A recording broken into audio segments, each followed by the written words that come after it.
अस्सलाम वालेकुम बच्चों। आज हमारा फर्स्ट लेक्चर है 10th क्लास का। बाब अव्वल अल कुरानुल करीम, जुज़ नंबर अलिफ, कुरान मजीद के फ़ज़ाइल। आज के टॉपिक में हम पढ़ेंगे कि कुरान मजीद के फ़ज़ाइल कौन कौन से हैं। यहाँ पे हम 3 फ़ज़ाइल तफसील से पढ़ेंगे। पहली फ़जीलत, कुरान मजीद अल्लाह ताला की आखिरी किताब है।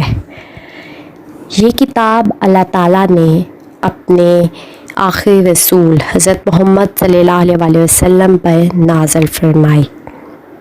ये किताब तकरीबन 23 साल के अरसे में वक्फ़े से नाज़िल होता रहा। कुरान मजीद के नज़ूल का सिलसिला रसूलुल्लाह सल्लल्लाहु अलैहि वसल्लम की ज़िंदगी के आखिरी अयाम तक जारी रहा। हज़रत जिब्राईल अलैहिस्सलाम के ज़रिए से नाज़िल हुआ कुरान मजीद और इंसानों की हदायत और रहनुमाई के लिए ये किताब नाज़िल फरमाएगी। अल्लाह ताला ने इंसान को अशरफुल मखलूक बनाया है, उसको बुज़ुर्गी दी है। तमाम अपनी मखलूक से उसे बुज़ुर्गी दी है। इंसान ज़मीन पे अल्लाह ताला का नाइब है। इसके लिए ज़रूरी है कि वो खुदा को पहचाने, उन कामों से बाखबर हो जिनका करना इंसान की ज़िम्मेदारी है और जिस मकसद के लिए इंसान को पैदा किया गया है। ये सब इंसानों के लिए जानना ज़रूरी है कि अब हमें पता कैसे चलेगा कि अल्लाह ताला की रज़ा कैसे हासिल कर सकते हैं। अल्लाह ताला किन बातों से राज़ी है, हमारे किन कामों से राज़ी है और किन कामों से हमें करने से मना फरमाया गया है, जो हमें नहीं करने चाहिए। इसके लिए अल्लाह ताला और हमारे दरमियान राब्ते का होना इसके लिए ज़रूरी है। कोई राब्ते का ज़रिया हो। इस मकसद के लिए अल्लाह ताला ने अपने बरगज़ीदा नेक बंदों को नबूवत से सरफराज फरमाया, जो अम्बिया अलैहिस्सलाम कहलाते हैं। अम्बिया अलैहिस्सलाम को अल्लाह ताला की तरफ से हदायत मिलती है और वो उन्हीं हदायत के मुताबिक लोगों की रहनुमाई फरमाते हैं। ऐसे ही हज़रत मोहम्मद सल्लल्लाहु अलैहि वसल्लम ने भी हमारी रहनुमाई फरमाई। जितने भी अम्बिया आए उन्होंने अपनी कौमों की रहनुमाई फरमाई अल्लाह ताला की हदायत के मुताबिक। नबूवत का मंसब किसी को अपनी मर्ज़ी से नहीं मिल जाता, बल्कि अल्लाह ताला जिसको चाहता है अता करता है। कोई भी खुद से इसको हासिल नहीं कर सकता। ये सिलसिला हज़रत आदम अलैहिस्सलाम से शुरू हुआ और हज़रत मोहम्मद सल्लल्लाहु अलैहि वसल्लम पे आकर ख़त्म हो गया।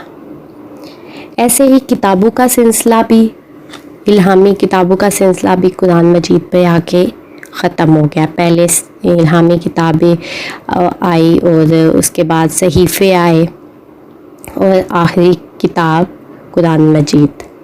ये सिलसिला कुरान मजीद पे आकर ख़त्म हो गया। कुरान मजीद अल्लाह ताला की आखिरी किताब है।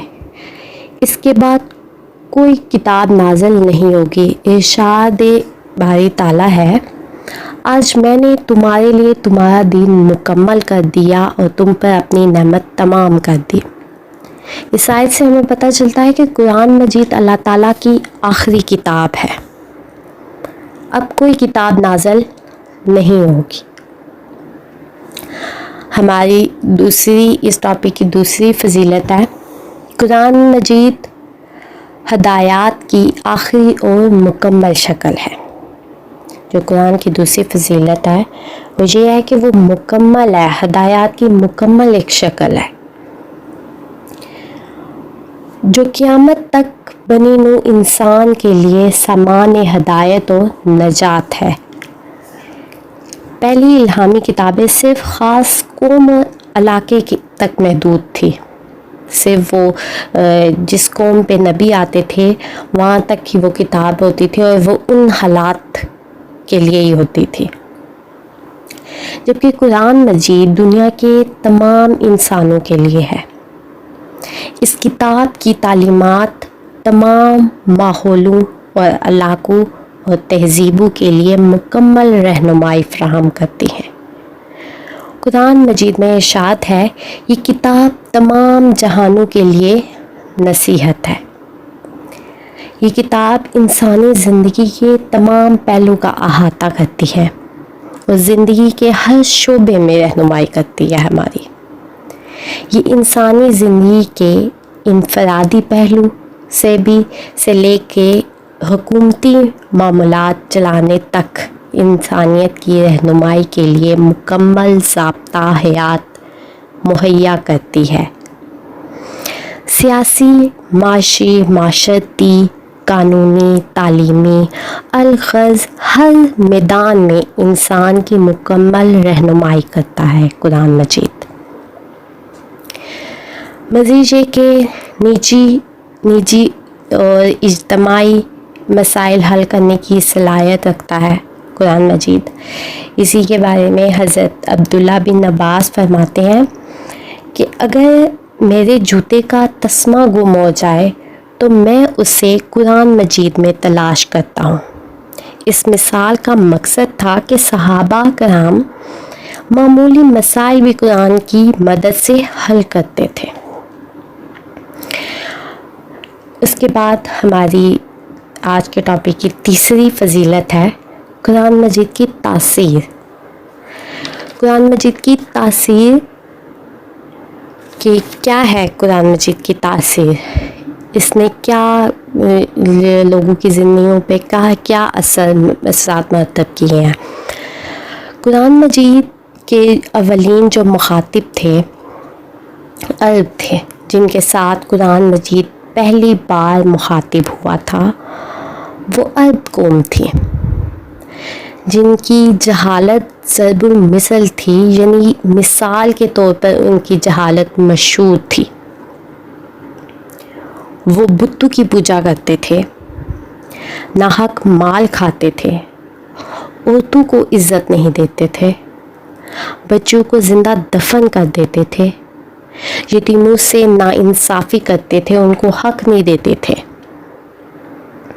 غلامی کا رواج تھا، انسان اپنے جیسے انسانوں کے ہاتھوں خریدا اور بیچا جاتا تھا، پیشوں کی بنیاد پر معاشرے میں طبقات تھے، اعلیٰ طبقے کے لوگوں کو قانون سے بالاتر رکھا جاتا تھا، انہیں خصوصی امراض بھی حاصل تھی۔ قرآن مجید کی تاثیر سے ان کی زندگی بدل گئی، کیونکہ قرآن کے الفاظ میں اتنی شیرینی ہے، جو بھی اسے پڑھتا ہے یا سنتا ہے مسحور ہو جاتا ہے۔ حضرت عمر فاروق کے قبول اسلام کا واقعہ بھی سراسر قرآنی اعجاز و تاثیر کا پس منظر ہے۔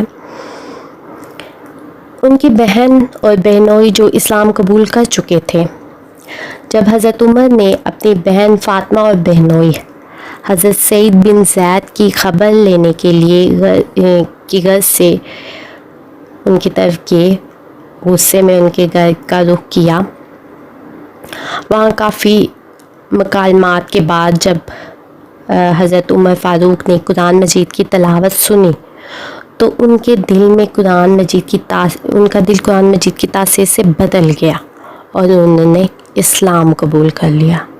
جو پہلے اتنے غصے میں تھے، اپنے بہن و بہنوئی کی خبر لینے کے اور نعوذ باللہ وہ نبی پاک صلی اللہ علیہ وسلم کے قتل کے در پہ تھے، اتنے غصے میں تھے کہ وہ قرآن مجید کی تلاوت کے سننے سے ہی ان کا دل بدل گیا۔ یہ ہے قرآن مجید کی تاثیر۔ قرآن مجید نے صحابہ کرام کی زندگیوں کو بدل دیا۔ وہی صحابہ کرام جو پہلے جہالت میں تھے، ان کی زندگیوں کو قرآن مجید نے بدل دیا،